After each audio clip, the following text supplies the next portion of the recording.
हिंसा पर प्रयागराज के एसएसपी का बयान आया है। व्हाट्सएप ग्रुप के जरिए लोगों को बुलाया गया। ये एसएसपी की तरफ से अपने बयान में कहा गया है कि व्हाट्सएप ग्रुप का इस्तेमाल किया गया।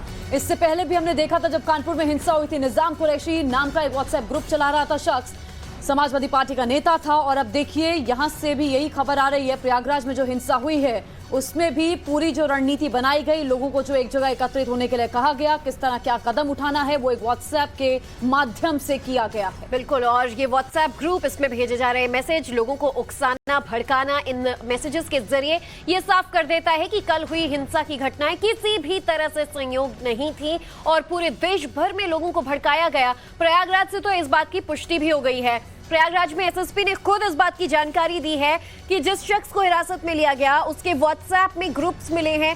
जो हिंसा का मुख्य आरोपी बताया जा रहा है जावेद अहमद पंत, और लोगों को घटनास्थल पर बड़ी संख्या में आने के लिए कहा गया था।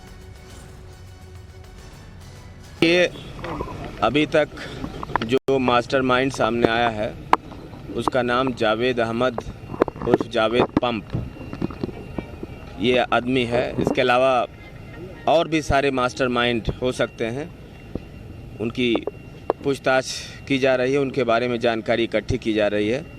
अभी हमने जो कल घटना हुई, पुलिस और प्रशासन ने पहले बहुत समझाने की कोशिश की, ये मानते हुए कि सभी अपने आवाम हैं, सभी लोग बात मान जाएंगे, लेकिन अधिकांश लोग बात नहीं माने और नाबालिग बच्चों को आगे करके कुछ खुराफाती अराजक तत्वों ने पुलिस और प्रशासन पे पथराव किया है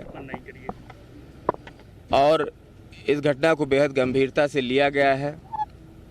इनके खिलाफ थाना खुल्दाबाद और करेली दो थाना क्षेत्रों पर 29 गंभीर धाराओं में मुकदमा दर्ज किया गया है। 70 नामजद अभियुक्त हैं और 5000 से भी ज़्यादा अज्ञात शरारती तत्वों को उसमें नामजद किया गया है, डाला गया है। इनकी पहचान वीडियो के आधार पर की जा रही है। कई लोगों को मौके से हिरासत में लिया गया था, कई लोगों को हिरासत में लिए गए लोगों से पूछताछ के बाद हिरासत में लिया गया। इस प्रकार से कुल अब तक 68 लोगों को पुलिस ने अपनी हिरासत में लिया है। एसएसपी अजय कुमार को आप सुन रहे थे, जो ये जानकारी दे रहे हैं कि इस पूरी हिंसा को और ज्यादा बुरी तरीके से अंजाम दिया जा सकता था, लेकिन पुलिस की मुस्तैदी थी। बहरहाल एक जिस शख्स को अरेस्ट किया गया है उसके व्हाट्सएप ग्रुप से कुछ चौंका देने वाले बड़े खुलासे हुए। रुक करेंगे हमारे संवाददाताओं का जो इस पूरे मामले पर ज्यादा जानकारी के साथ हमारे साथ जुड़ चुके हैं। प्रयागराज से मनीष और अनुज कानपुर से हमारे साथ हैं। मनीष, सबसे पहले तो आप ही से समझना चाहेंगे, प्रयागराज में जिस तरह से कल के हालात बिगड़े, आज मौकाए वारदात की घटनास्थल की तस्वीरें क्या हैं? पुलिस वहां पर जिस तरह से मुस्तैद है और एडीजी और उसके अलावा अभी एसएसपी ने जो खुलासे किए प्रयागराज को लेकर, एक बड़ा नेटवर्क पूरे देश में कैसे काम कर रहा था इसका खुलासा हुआ। व्हाट्सएप ग्रुप के जरिए लोगों को भड़काया जा रहा था। न केवल भड़काया जा रहा था बल्कि इकट्ठा किया गया था कि जुमे की नमाज पर वो लोग इकट्ठे हों। यहाँ पर समाजवादी पार्टी के कुछ नेता इसमें शामिल हैं, एआईएमआईएम के कुछ कार्यकर्ता इसमें शामिल हैं, तो पॉलिटिकल नेटवर्क भी है। इसके अलावा मास्टरमाइंड जावेद, जिसका नाम सामने आ रहा है, उसने पूरी खुरापात को अंजाम दिया था। केवल जावेद नहीं है इसके पीछे, बल्कि कई अलग अलग ताकतें थी जो इसके पीछे लगी हुई थी, इस पूरी हिंसा के पीछे लगी हुई थी।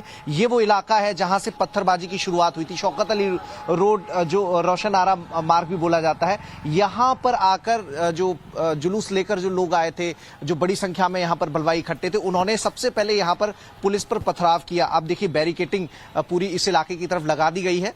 ये शौकत अली मार्ग इसे बोला जाता है। तो उस वक्त पुलिस थोड़ी कम थी तो वो थोड़ी सी पीछे हटी, चूंकि गंभीरता का पर्चा पुलिस देख रही थी, कोई बल प्रयोग नहीं करना चाहती थी।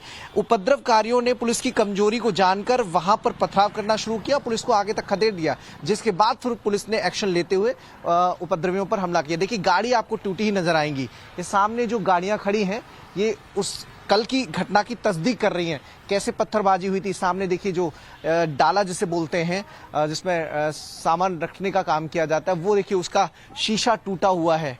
पीछे जो गाड़ियां खड़ी हैं उनके शीशे टूटे हुए हैं। उपद्रवकारियों ने करीब 3 घंटे तक शहर में तांडव मचाया था, इस अटाला इलाके में तांडव मचाया था। करेली इलाका इसके ठीक बगल में पड़ता है। तो इस पूरे इलाके में जहां जहां मस्जिदें हैं, छोटे छोटे इलाके हैं, छोटी छोटी मस्जिदें वहां पर हैं। जो हमारी यहाँ के स्थानीय लोगों से बातचीत हुई थी, जो शहरी हैं, जो अमन पसंद करते हैं, उनका कहना है कि अमूमन तौर पर मस्जिदों में इतनी भीड़ नहीं उमड़ती, लेकिन कल खास तौर पर लोगों को इकट्ठा किया गया था। तो जो अटाला मस्जिद है वहां पर बड़ी संख्या में लोग आए थे। जावेद की करतूत थी, जावेद के कहने पर व्हाट्सएप ग्रुप के माध्यम से यहाँ पर लोगों को इकट्ठा किया गया था। देखिए, ये बहुत ज्यादा दूरी नहीं है जहां से मूवमेंट शुरू हुआ। करीब 900 मीटर का फासला है, जहां पर मजीदिया कॉलेज है, जहां पर अटाला मस्जिद है, जहां मुस्तफा कॉम्प्लेक्स है। मुस्तफा कॉम्प्लेक्स पे लोग जुटना शुरू हुए, मजीदिया कॉलेज तक पहुंचे, और मजीदिया कॉलेज से जिस रास्ते पे मैं पीछे चल रहा हूं, ये स्पॉट, यहां से पथराव की शुरुआत हुई। और फिर ये पूरा रोड करीब 3 घंटे तक बलवाइयों के नियंत्रण में रहा। बलवाइयों का इस पूरे रोड पे कब्जा रहा। कई जगह शीशे तोड़े गए, गाड़ियों को नुकसान पहुंचाया गया।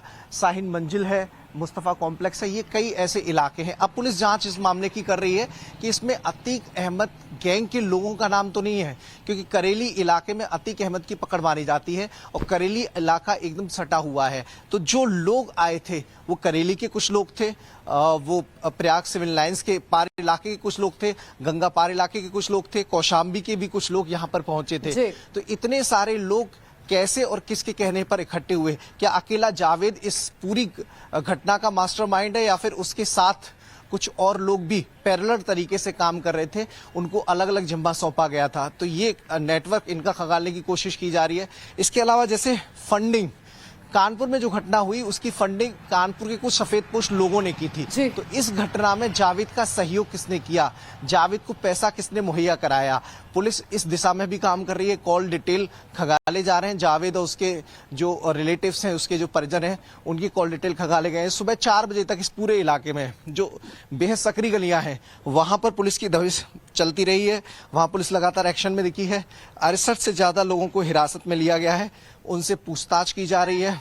तो पुलिस जो विवेचना के साथ ही एक्शन में जुटी हुई है और हर एंगल पर, हर दिशा में जाने की कोशिश पुलिस अफसर कर रहे हैं, ताकि इस पूरी घटना का निष्पक्ष रूप से खुलासा हो पाए।